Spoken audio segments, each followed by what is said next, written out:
Então a gente vai analisar agora quem é melhor. A gente separou aqui para vocês um banner muito especial de um cara a cara. Quem é melhor no Boca ou Fluminense?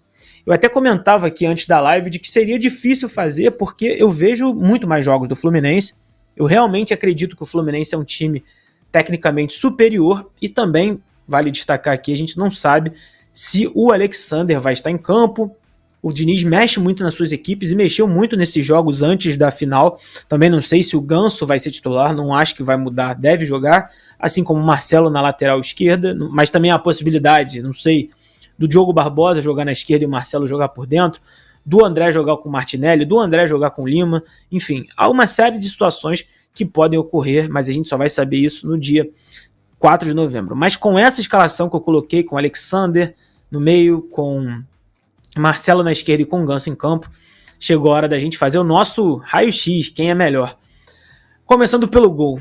Pelo gol é muito difícil, porque, para mim, debaixo da baliza, o Fábio tem feito um ano muito bom. É verdade que caiu de rendimento, mas ele mesmo com a idade avançada tem sido um goleiraço, tem feito a diferença para o Fluminense. Do outro lado tem o Romero, goleiro de seleção argentina, goleiro de Manchester United, que tem salvado o Boca, como foi na semifinal nos pênaltis. É um grande pegador de pênalti.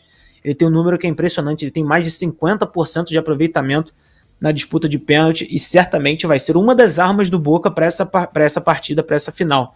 Se for para os pênaltis, o psicológico do time do Fluminense pode pesar um pouco em função de como o Romero sabe pegar pênalti. Mas, dito tudo isso, para mim, o Fábio é o melhor dos dois, para mim é o goleiro que faz a diferença, e então no cara a cara aqui no raio-x eu vou marcar o Fábio.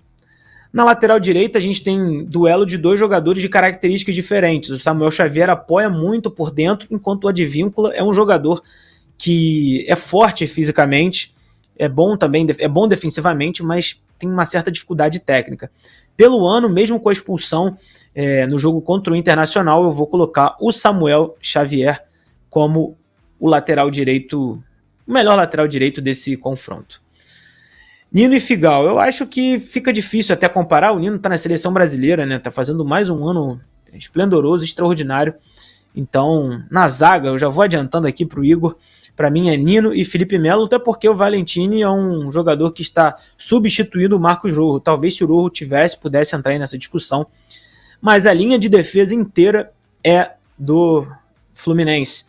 Para mim tem Marcelo também, em comparação com o Fabra, que é um jogador tecnicamente com muita limitação, não dá nem para começar a falar. O Marcelo, que também, preciso destacar, defensivamente tem sofrido. O Fluminense precisa ter um esquema bem mais para proteger o Marcelo. É um jogador que todo mundo sabe da genialidade dele, mas vem sofrendo muito na parte defensiva.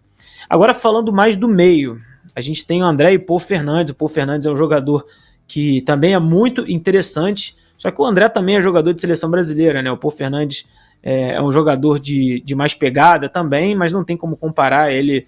O André tem feito uma temporada muito boa, apesar de ter errado de fato no jogo contra o Atlético Mineiro no Campeonato Brasileiro. Então a minha marcação é para o André.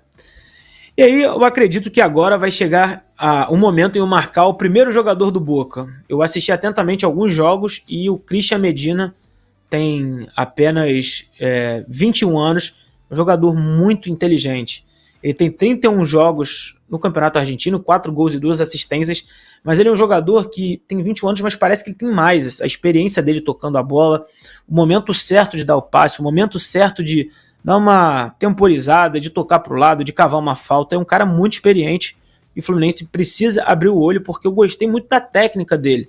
Um jogador que com certeza vai dar futuro no Boca Juniors. Então, o Alexander é um grande jogador, mas desde a lesão dele, começou um ano muito bem, não tem jogado um futebol tão bom assim, então eu marco o Medina.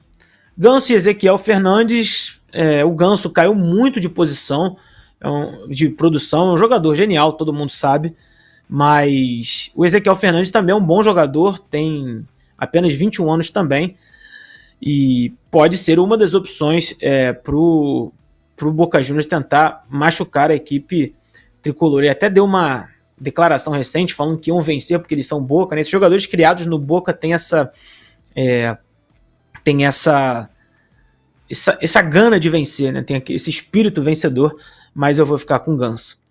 E aí, meus amigos, é o momento mais difícil aqui, porque o Arias e o Barco são características até diferentes. Eu acho que o Arias é mais objetivo, mais voluntarioso, enquanto o Barco tem uma técnica e uma habilidade muito boa. O Barco é um jogador que também foi revelado pelo Boca Juniors, o Valentim Barco, e tem despertado interesse de gigantes do mundo europeu, do futebol europeu e também do futebol brasileiro, né? O próprio Manchester City saiu uma reportagem recentemente, deve apresentar uma proposta para ter esse jogador, que é muito bom jogador, um jogador que joga de cabeça em pé, canhotinho, que para mim é o melhor jogador desse time, mas que não é tão voluntarioso assim como o Arias. Na Libertadores da América, eu vou marcar o Barco para ficar claro.